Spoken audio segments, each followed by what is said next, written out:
I'm Patrick Watson, I'm an astrologer, and you're watching Big Fat Astrovlog. And yeah, I'm not wearing a tie, I'm wearing a Doctor Strange t-shirt and a jacket over it just to keep up appearances. What, you thought I was gonna put on a suit and tie every single time I was gonna make a video? No, there might be some variations, so sorry. I mean, I'm hardly wearing pants half the time anyway. Alright, 0% of the time I'm wearing pants when I'm making these videos. Anyway, we're going to talk today about why Uranus doesn't rule Aquarius. If you're just learning about astrology, you might learn that Aquarius is ruled by Uranus, and that people who were born with the sun in Aquarius therefore have characteristics of Uranus. People who are quirky, eccentric, revolutionary, rebellious, out there.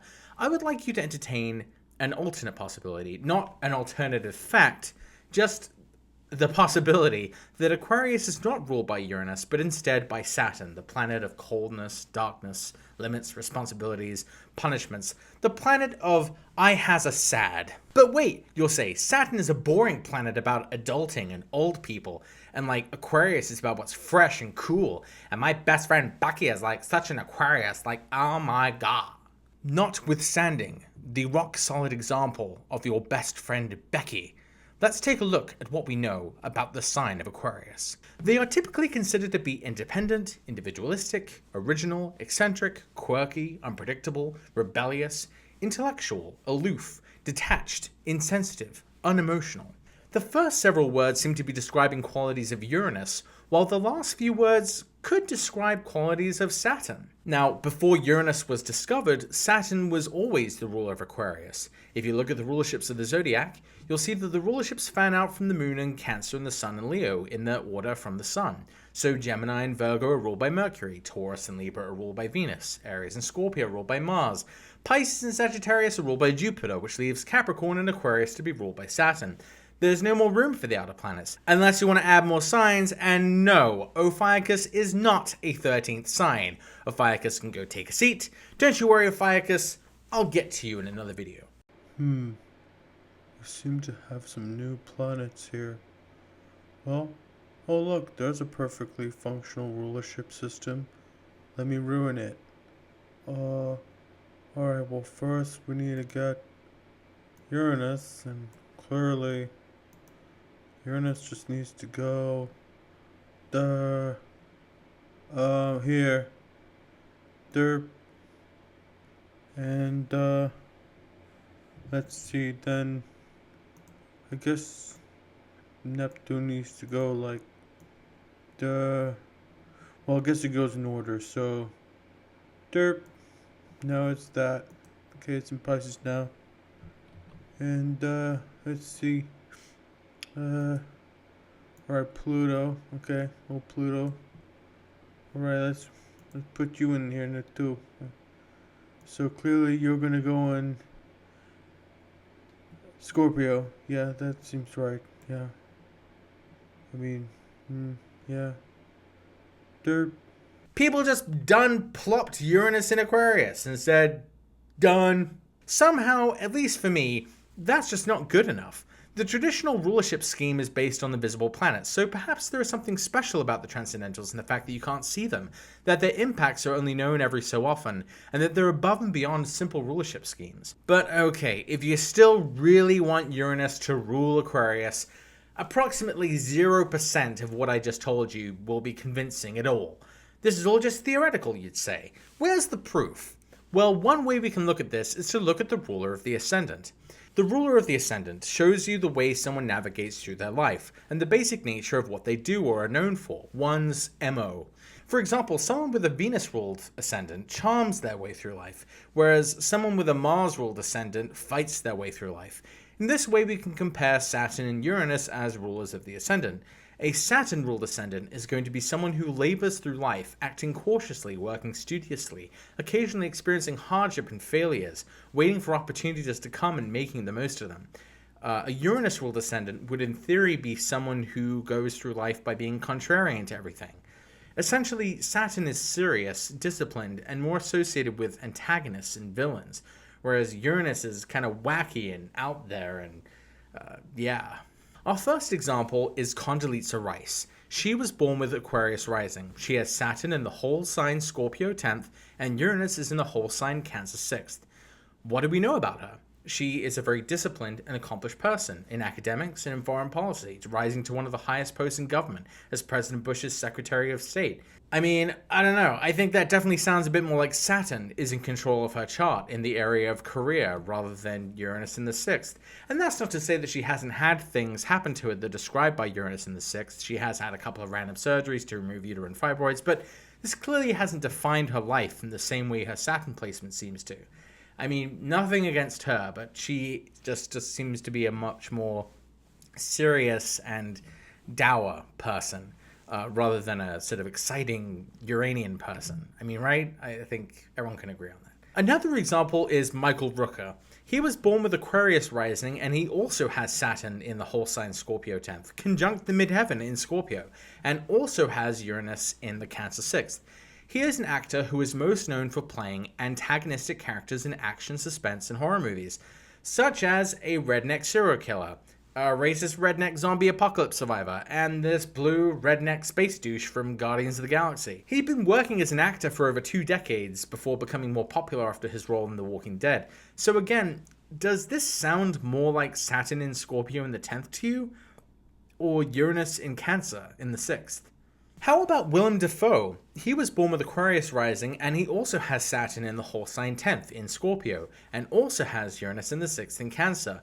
And like Rooker, he's most known for playing villains, including gangsters, bikers, vampires, a Bond villain, a Green Goblin, even the Shinigami from the upcoming Netflix adaptation of Death Note.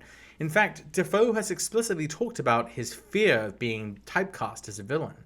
So is this a more Saturnian person or a more Uranian person? And what's interesting about this is Willem Dafoe, I mean, it could be argued that he is somewhat both. He does have the Sun conjunct Uranus after all, but Saturn is the planet that rules his ascendant. It's the planet that has greater authority in his chart, provided, of course, that Saturn rules Aquarius rather than Uranus. Then I have an example which is kind of confusing and could plausibly be interpreted either way, but in some ways also provides a clearer distinction. We have the chart of the actor Adam Driver, and he was born with Aquarius rising, and he has Saturn in Scorpio in the whole sign 10th, but he also has Uranus and Sagittarius conjunct the midheaven. When you're using whole sign houses, the midheaven can sometimes fall in houses other than the 10th. So a person who uses modern rulerships could point to this chart and say, look, his ascendant ruler is conjunct his midheaven with Jupiter, and he was lucky enough to get into the new Star Wars movies. And while I think that placement is interesting for him with the life he's led so far, it doesn't seem to describe the character that he embodies that he's most known for portraying. Instead, Saturn in Scorpio co-present with Pluto in Scorpio I think more unambiguously describes his character, Kylo Ren, a villain dressed in black, entrenched in the dark side of the Force, etc. It's not particularly Uranus and Sagittarius-y. So I'd say that even in a more ambiguous example, Saturn seems to speak more to ruling Aquarius than Uranus does. So one wonders, if the sign of Aquarius is more associated with Saturn-type figures, then why are people with the sun in Aquarius associated with some Uranian qualities, like being eccentric and quirky and individualistic? Well, the sun is what the other planets revolve around. Our relationship to it tells us the seasons we're in, so the position of the sun in our natal charts tells us to some extent what our lives revolve around, the main broad strokes of our personality, the seasons that we come from. And the sun has a special affinity for the sign of Leo, so it does what it does best in Leo, being in the spotlight, having everything revolve around them. Now, Aquarius is the opposite sign to Leo, and when planets are opposite the sign they rule, it's called being in detriment. Some people say it's a bad thing. I don't necessarily think it's that bad of a thing. Of course, I'm a little biased. There are a couple of things that happen to planets when they're opposite the sign they rule. The planet attempts not to act like itself. The planet overcompensates for its lack of dignity by going overboard in trying to act like its opposite. It sort of becomes an anti-hero or bizarro version of itself. So if someone with the sun in Leo becomes the center of attention naturally, the sun in Aquarius person becomes the center of attention unnaturally, through unconventional or unorthodox means. Hence the quirky and eccentric characteristics associated with the sun in Aquarius. Definitely attention-getting, but not for the same reasons. I'm reminded of the singer Alicia Keys, who was born with the sun in Aquarius, She publicly disavowed wearing makeup in public as a form of self-empowerment and to rage against over-the-top beauty standards for women. Well, it certainly got her more attention, even if the whole point was to protest against the insane attention given to women's appearance. Contrast this with Halle Berry. Before becoming an Oscar-winning actress, she was winning beauty pageants. She's someone who is more or less comfortable in conforming to a standard accepted mode of presentation, which has elevated her stature in the world, represented by her sun being in its own sign of Leo. So on the one hand, you have the sun in Leo, which is like the beauty queen, and then you have the sun in Aquarius, which is like the anti-beauty queen. See what I mean? So I think this explains why the sun in Leo is a more sort of conventional mode of expression, whereas the sun in Aquarius is known for being kind of quirky and eccentric. One other thing about sun in Aquarius, people should probably back off the humanitarian and progressive descriptions of Aquarius, because there are plenty of Aquarians who probably don't fit that description out there, including Paul Ryan, Dick Cheney, Sarah Palin, Glenn Beck, Jeb Bush, Ronald Reagan, Kim Jong-il. I think what can be said of all Aquarians with Saturn as its ruler, that in whatever direction you push, progressive or conservative, that it's done in a Saturn-like way, in a fixed, airy way. Don't even get me started on Neptune as the ruler of Pisces. Maybe that's another video. If you enjoyed this episode, please share it, please comment on it, please like it, please subscribe to my channel, and please consider supporting me on Patreon. I really, really appreciate it, and it definitely helps me get the videos out as soon as I can. I'm trying to do them weekly. Sorry for the delays. I try to stick to one a week as close as I can. And thanks, I'll see you next time. Oh my god. Like, Becky, she is like such an Aquarius. Like, Uranus rules her sun, not Saturn. Saturn sucks. It's boring. It's so boring. And like, Becky's not boring. Okay. God.